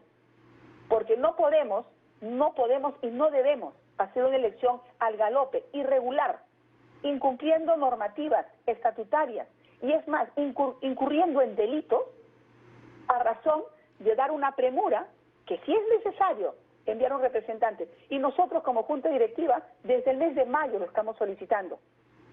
Pero eso no quiere decir que estemos ajenos a la legalidad, que daría respaldo justamente a la designación de este representante. Es importante, es prioritario para nosotros como gremio hacer esta elección, pero dentro del marco de la legalidad, que es aquella que al final nos va a dar el respaldo de la certeza de enviar un representante que no caiga en estos problemas que ahora tenemos, que tenemos judicializado la elección a decano y hasta ahora no podemos elegir representante. No queremos que suceda lo mismo con la elección del miembro al Jurado Nacional de Elecciones. Debemos de ceñirnos a principios fundamentales que nosotros como abogados conocemos, que la legalidad, la transparencia, y mientras esta no se dé, no podemos tener la garantía de la elección de nuestro representante.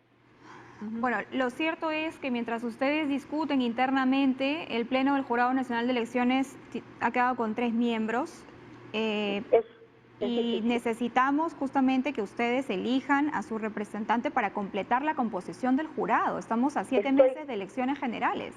Estoy completamente de acuerdo contigo, estoy completamente de acuerdo, lo sabemos, el gremio sabe de esta urgencia, la gestión sabe de la importancia que se tiene, pero como te digo, ya nosotros estamos tomando las acciones con respecto a la conducta que tiene este comité electoral. Y el 16 se tomarán las acciones en la conciencia y la responsabilidad de lo que tiene que hacer el Colegio de Abogados de Lima para resolver este problema en el menor tiempo posible y seleccionar a un miembro para el jurado con las garantías que se requieren. Permítame, antes de cerrar, veo por aquí que usted ha sido denunciada penalmente por poner trabas, dice acá, a la elección de los representantes del colegio ante el Jurado Nacional de Elecciones, lo que estamos hablando, por usurpación de funciones. Es que ahí viene la aclaración y qué bueno que me das esa información, porque me sirve para aclarar el punto. Te dije al principio de la entrevista que el Comité Electoral es autónomo con respecto al desarrollo propio del proceso, pero no es autónomo con respecto a contrataciones, con respecto a la realización de las propias actividades que se tienen que realizar en el marco normativo de la institución. Máxime, si hay una denuncia del tercer miembro, como te hago referencia, que es el doctor Casas, sobre situaciones irregulares que colindan con actos delictivos. Entonces, yo creo que no es obstaculizar, no se obstaculiza cuando se pide legalidad. No creo que se ponen trabas o se ponen zancadillas cuando lo que se exige es respeto. Somos abogados y este tema, si han hecho la denuncia, pues se debe declarar en la instancia correspondiente. Yo te doy los argumentos, todos los argumentos están debidamente documentados y dejemos de sorprender a la colectividad, dejemos de cometer actos ilícitos y hacer del Colegio de Abogados, lamentablemente, una institución de tanto prestigio, el daño que está haciendo este comité electoral. Muchas gracias. Gracias, doctora María Elena Portocarrero Zamora, decana del Colegio de Abogados de Lima. Bueno, pónganse de acuerdo, por favor, y lleven a cabo sus elecciones porque el Jurado Nacional de Elecciones está cojo. Bueno, esperamos que elijan a sus representantes. Estaremos en contacto con los representantes del Colegio de Abogados para ver cuándo se da esta asamblea, bueno, el 16, y si hay finalmente o no hay elecciones, ¿no es cierto?, el día 19 que fue planteada. Muy bien, vamos a seguir con más, porque hace un momento estábamos hablando con Otto Guibovich sobre la información publicada por IDL, el portal IDL, donde hablaba sobre el tema de la sedición, precisamente porque lo que plantea es que el presidente del Congreso habría tocado las puertas de las Fuerzas Armadas. Tenemos en pantalla el tuit de IDL Reporteros, no sé si... Ahí está, lo tengo un poco... Ahí está. El presidente del Congreso, Manuel Merino, buscó el respaldo de las Fuerzas Armadas para la vacancia presidencial, antes incluso de la votación de la moción en el Congreso. Tenemos con nosotras a Carlos Rivera, representante de IDL, justamente para que nos explique esta información periodística que ha salido y que sin duda complicaría la situación del presidente del Congreso. Así es. Bueno, hay que recordar que estamos en simultáneo por TV Perú y por Nacional. Ya lo tenemos a Carlos Rivera. Muy buenos días. Buenos días, Carla. Buenos días, Perla. Un gusto en esta mañana, un gusto de conversar con ustedes. La información que nos ha brindado IDL Reporteros me parece que puede transformar lamentablemente de manera radical de nuevo el escenario, o tal vez podríamos afirmar que los elementos que ahí se consignan en la información es justamente algo que puede poner en evidencia que este supuesto procedimiento constitucional de vacancia que se había dado inicio el día jueves por la mañana, lo hay que decirlo así, ya no el jueves en la noche cuando se presenta la moción, sino que creo que la información que se presenta hoy día es que ha habido casi un complot, o nos presentan los indicios más evidentes de que lo que está viviendo el país es un complot político, porque desde todo punto de vista, más allá de que la Constitución establezca un procedimiento de vacancia y el Congreso lo haya iniciado, en realidad este elemento de que el presidente del Congreso de la República se haya comunicado con dos de los tres comandantes generales de los institutos armados, el del Ejército y el de la Marina, me parece que eso le da absolutamente otro cariz a esta situación. Doctor. Creo que lo que nos presenta es casi una circunstancia de un complot o de una sedición con el objetivo de sacar al presidente de la República de la función que está cumpliendo. Y me parece que eso ya está por fuera de todo procedimiento constitucional, pero está por fuera de toda Rivera, práctica política democrática. Doctor Rivera, para entender, porque no todos pueden entender qué significa el delito de sedición. Está en el Código Penal, efectivamente, pero ¿qué implica sedición? ¿Qué tan grave es y cuándo se aplica? Bueno, la sedición es un delito contra el orden constitucional y lo comete aquel que desarrolla actos con la finalidad de romper el orden constitucional. Y me parece que aquí es más o menos es eso lo que estamos comenzando a ver con mucha mayor claridad, ¿no?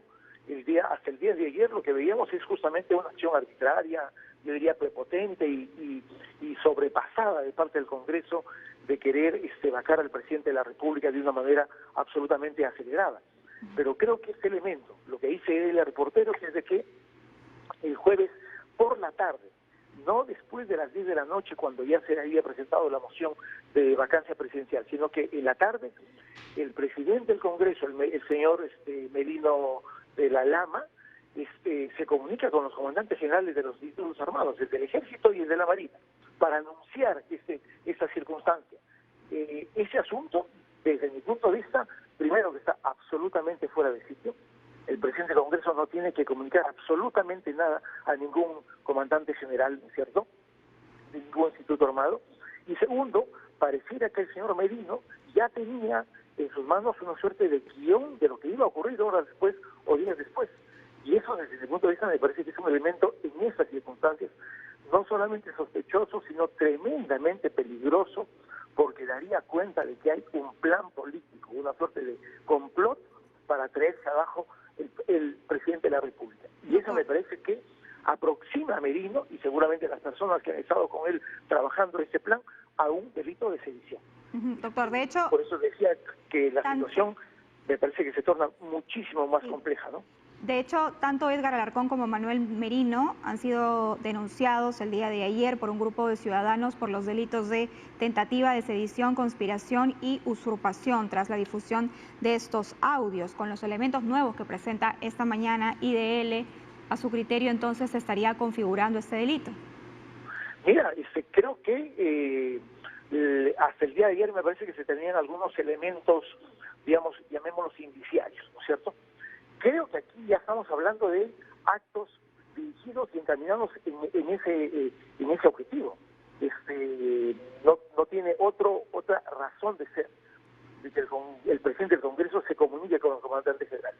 Las Fuerzas Armadas, lo dice nuestra Constitución, son órganos no deliberantes. Y por lo tanto, cuando alguien pretende ganarse la adhesión o la confianza de los institutos armados, en realidad lo que está buscando es tener un efecto político contrario al orden constitucional. Y por eso a mí me parece que ya estamos hablando seriamente de un delito de sedición, y el señor presidente del Congreso, las personas que han estado alentando este proceso de vacancia desde mi punto de vista inconstitucional, tendrán que rendir cuentas, porque lo que hay que repudiar en nuestra historia, Carla, Perla, es justamente la posibilidad, ojalá que eso no ocurra, de que nuevamente los militares asuman responsabilidades políticas.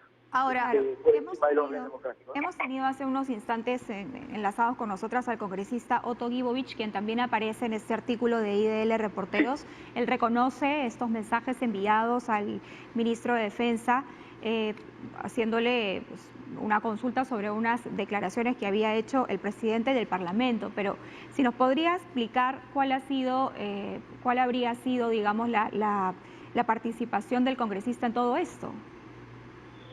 Mira, hay que recordar que Otto Gibovich, como lo menciona el propio artículo, ha sido comandante general del Ejército, ¿no?, hace años atrás.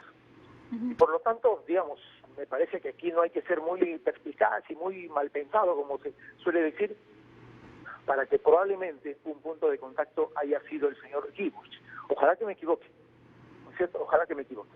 Pero creo yo que él hubiese podido ser un elemento importante en esta confabulación y en ese estratagema que pareciera ha tenido una acción política absolutamente planificada dentro del Congreso de la República para forzar inconstitucionalmente a una vacancia presidencial y a la par teniendo ese guión del que solamente nos hemos podido percatar el jueves en la noche cuando ya hay una moción de vacancia presentada, a la par buscar las adhesiones de los militares armados. Esa acción ya sale del marco constitucional. Ok, Carlos, pero sale del marco legal. Carlos, pero ¿qué implica esta denuncia? Está leyendo acá que tiene pena privativa de libertad no menor de 5 ni mayor de 10 años, pero estamos hablando de funcionarios, estamos hablando de congresistas. ¿Qué implica esto y cómo se llevaría a cabo? ¿Dónde se denuncia? ¿Cómo sería el proceso? ¿Y quiénes están implicados? A los congresistas, siendo considerados por el artículo 99 de la Constitución como altos funcionarios, los tiene que investigar la Fiscalía de la Nación. Y se tienen que cumplir los procedimientos legales que establece la Constitución para el elemento del fuero, la acusación constitucional y el procesamiento en el Poder Judicial. Ese es el procedimiento. Cometan el delito que cometan. Y creo que este delito, siendo un delito contra el orden constitucional, bueno, con mucha mayor razón, hay que respetar las garantías del debido proceso y los procedimientos de la Constitución y el propio reglamento del Congreso establecen para iniciar procedimientos de investigación preliminar sobre las personas que han incurrido en un presunto hecho delictivo.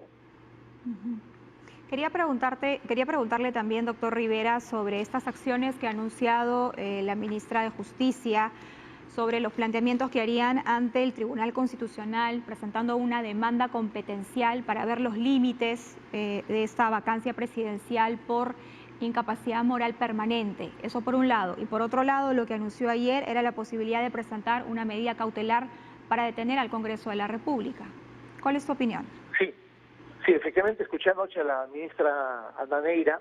Me parece que esa es una de las acciones legales que corresponden en estas circunstancias, ¿no? Desde mi punto de vista, más allá de que la Constitución le otorgue la facultad al Congreso de la República de vacar al presidente de la República, me parece que eso no se puede hacer de cualquier manera y en el momento que le da la gana al Congreso de la República.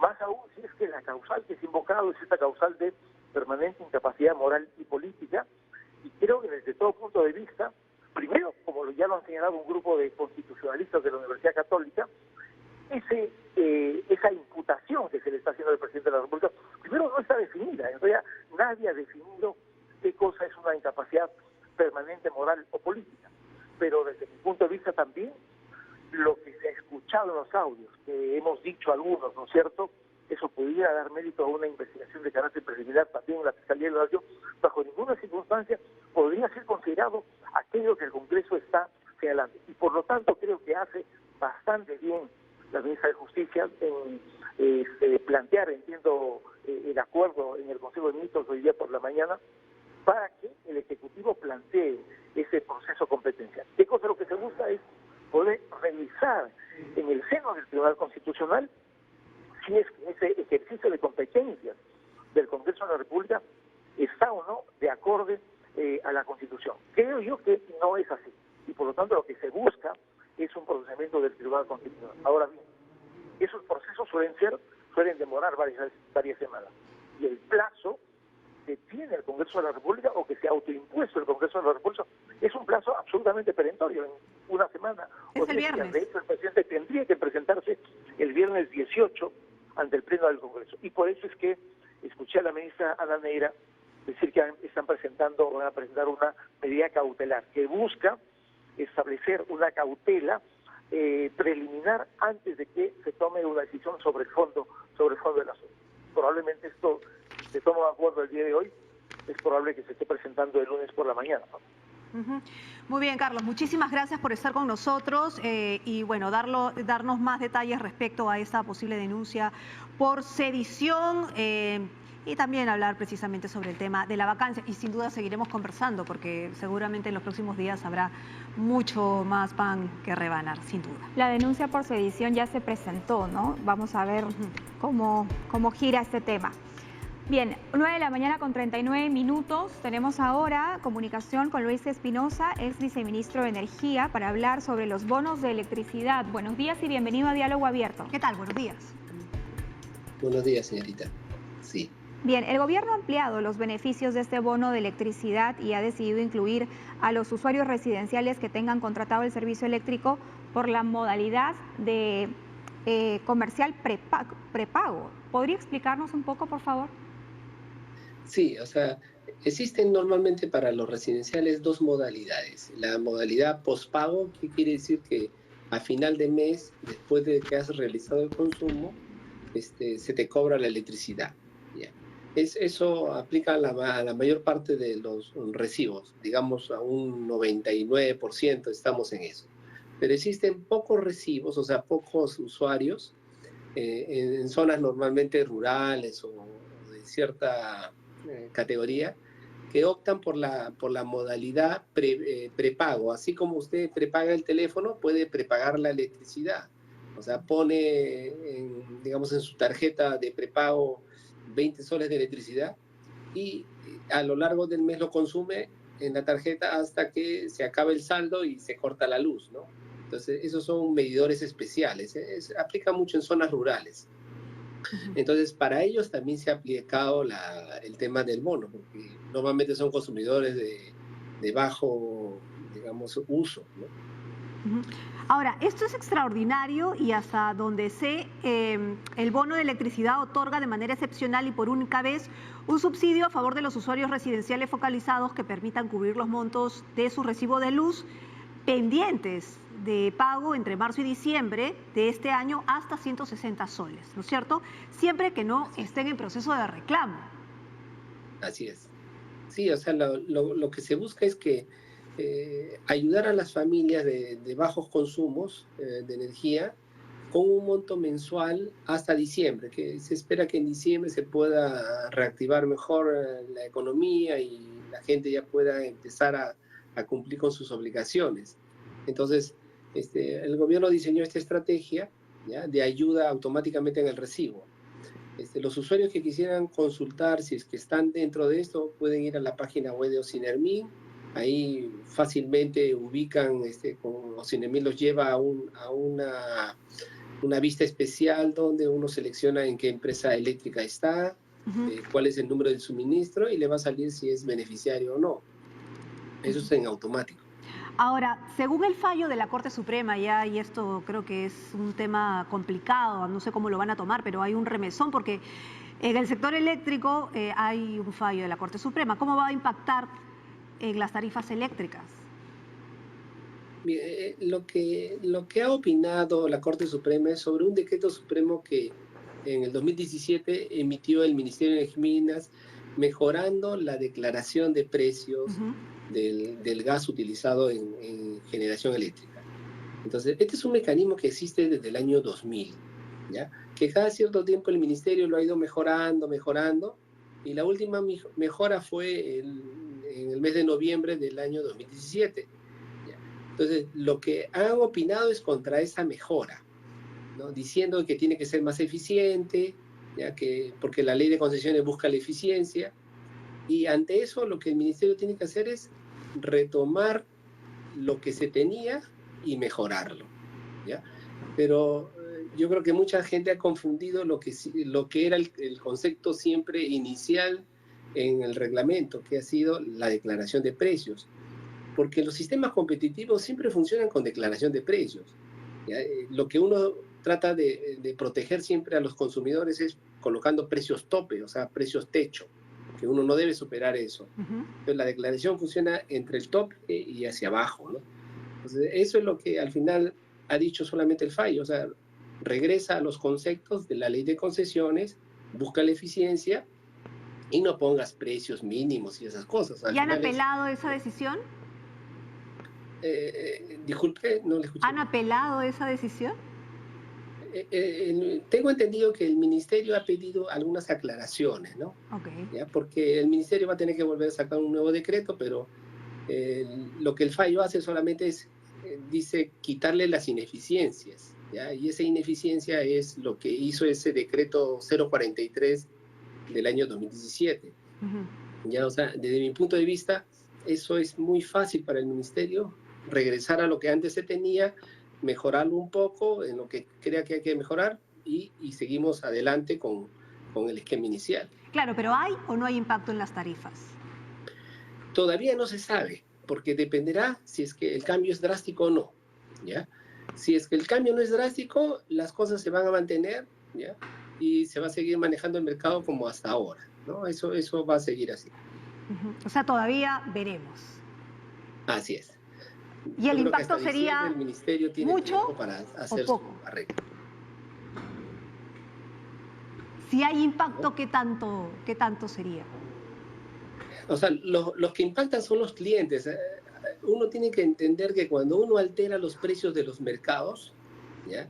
Normalmente no lo altera hacia abajo, lo está alterando hacia arriba. Por eso. Entonces, yo creo que no se ha entendido de que lo que busca la ley de concesiones es la eficiencia, y la eficiencia viene por un esquema declarativo, donde los actores dicen, a mí me cuesta esto, sin que yo supere el tope, es algo que yo estoy dispuesto a vender.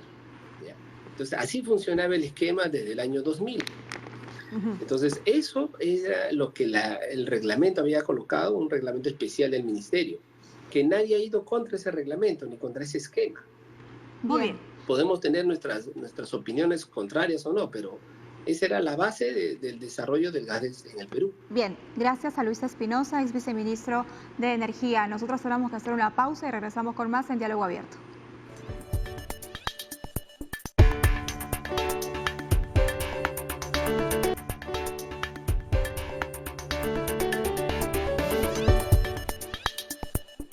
Información importante para comentar esta mañana porque AstraZeneca y Oxford reanudan los ensayos de su vacuna. La universidad argumenta que en ensayos en los que participan 18.000 voluntarios, como en este caso, es normal que algún participante sufra alguna indisposición. Y por esa razón fue que suspendieron, ¿no?, el proceso y se reanuda ya en el Reino Unido después de haber hecho esta pausa el pasado 6 como medida de precaución. Claro, uno de los voluntarios sufrió pues una reacción adversa. Ojo, que no se sabía si era por la vacuna o era como parte de su sistema, no se sabía, pero en todo caso ya este comunicado indica que las pruebas se reanudan. Recuerden que Oxford era una de las pruebas más, digamos, más fidedignas, ¿no? Porque había pasado por todas las fases, ya estaba en la fase 3 y que también había anunciado que llegaba a ser probada aquí en el Perú. Así que nada, ese es un tema importante, sobre todo porque lo vamos a conversar en cualquier momento con Adrián Cabezas Morales, él es científico peruano que está en Suecia y es un peruano que ha ganado un premio anti-COVID-19 justamente en Suecia. Pero antes tenemos información local. Así es, vamos con nuestro compañero Genaro Berbedo, quien se encuentra en los exteriores de la casa de Ricardo Cisneros, ¿no?, a propósito de este allanamiento que se ha realizado desde horas de la madrugada en 8 inmuebles, entre ellos el de Richard Cisneros. Adelante, Genaro. ¿Cómo estás? Muy buenos días. Perla, Carla, muy buenos días. Como bien precisan, estamos en San Isidro, afuera de la casa del señor Richard Cisneros. El allanamiento ha empezado ya aproximadamente 6 horas, podríamos indicar, porque llegaron primero los fiscales, luego llegó un refuerzo de policías de investigación, de alta complejidad, porque se están revisando no solo documentos, sino varias de estas escuchas que se han hecho públicas. El señor Richard Cisneros detalló ayer que tiene más de 270 audios que implicarían a muchas personas de distintas instituciones del Estado, incluso, sobre todo a congresistas. Todo esto se está desarrollando acá, al igual que en otros 7 inmuebles en los cuales se continúa la investigación a personas que ya están siendo investigadas propiamente y también testigos que serían implicados, parte de toda la investigación que se ha solicitado a la Fiscalía antes de que estos audios sean públicos. Nosotros nos vamos a mantener acá para tratar de recoger algún testimonio de las personas que están investigando, entiéndase policías o de la Fiscalía, y posiblemente en algún momento también algún testimonio del señor Richard Cisneros. Por esta información, cualquier detalle, cualquier novedad, estamos en contacto. Hay que recordar que también se están allanando las casas de Karen Roca y de Miriam Morales, ¿no?, las secretarias del presidente de la República. Miriam Morales, la mano derecha del mandatario. Bien, vamos a hablar ahora con Adrián Cabezas Morales, científico peruano, vamos a tomar contacto con Suecia, porque él se encuentra en Suecia. Así es un peruano que ha ganado un premio anti-COVID-19. Él reside, precisamente como ha dicho Perla, en Suecia. El doctor Adrián Cabezas recibió un nuevo reconocimiento a su trabajo de invento al recibir el más prestigioso premio a la innovación. Escapa se llama el premio. Es una nueva tecnología para capturar y eliminar bacterias del COVID-19 que busca justamente evitar la propagación. Pero para que nos explique muchísimo mejor, ya lo tenemos con nosotras. Buenos días, señor Cabezas Morales. Bienvenido a Diálogo Abierto. Muy buenos días. Buenos días. Buenos días. Cuéntenos, por favor, de qué trata este invento, que además ha sido premiado. Felicidades, además. Muchas gracias. Bueno, el invento es una nueva tecnología que va a tratar pues de controlar el transporte más que nada del virus, del coronavirus y también de muchas bacterias, ¿no? El principio es tratar de utilizar esta nueva tecnología en lugares donde existen grandes concentraciones de personas para de esta manera disminuir el contagio que origina este virus, ¿no? ¿De qué manera? O sea, los conocimientos aerodinámicos del movimiento de una partícula en el aire me han ayudado pues a llegar a dar una solución que me permite, en primer lugar, disminuir el transporte de este virus, luego poder captarlos y aniquilarlos en distintas maneras, ¿no? De acuerdo a mi proyecto que presenté ante el jurado en Suiza. ¿Cómo funciona? ¿Cómo se capta y se elimina esas bacterias? Bueno, se imagina usted con una aspiradora doméstica. La aspiradora doméstica, usted succiona las partículas grandes que están en el suelo, ¿no? En el piso. Y luego son filtrados bueno, usted utiliza filtros. Y esos filtros los captan, o sea, detienen las partículas, ¿no? Bueno, este principio, mi invento tiene casi un principio similar. Yo succiono el aire contaminado con los virus, luego los transporto en mi tecnología y los capto. Y bueno, tengo dos diferentes métodos que puedo yo aniquilarlos dentro del movimiento en mi sistema y luego arrojar el aire puro, limpio, sin bacterias. O de lo contrario, también he hecho estudios sobre o sea, las propiedades de este virus, de qué manera se le puede aniquilar. Entonces yo en mi invento también acoplo otro principio que podría ser el principio de temperatura o como también la irradiación ultravioleta. ¿Y quién va a financiarlo para ya se haga masivo, digamos, en la lucha contra el COVID? Bueno, estamos justamente en esta etapa, o sea, tenemos la idea, la solución, tenemos ya el trabajo casi listo, pero lo más importante es necesario un financiamiento. Y justamente eso es lo que estaba buscando yo cuando me contacté con el señor presidente de la República del Perú. Le envié una carta explicando que yo puedo contribuir en el control del virus, y también envié una carta acá al Estado de la República China, ¿no? Y estamos podemos decir, en tratados de qué manera se puede llevar a la industrialización de esta nueva tecnología. Claro, el financiamiento en esta etapa es muy importante, ¿no? Es lo que estoy buscando. Pero no está cerrado entonces el financiamiento. No, todavía no, está abierto. Ahora, pero sí entendemos, como nos está contando, que ha tenido un contacto con China, que están interesados en financiarlo. Bueno, el interés de la República Popular de China es tratar de que esta tecnología se desarrolle en su país. Claro. Entonces, estamos en esto de qué manera se va a poder desarrollar esta tecnología en la China.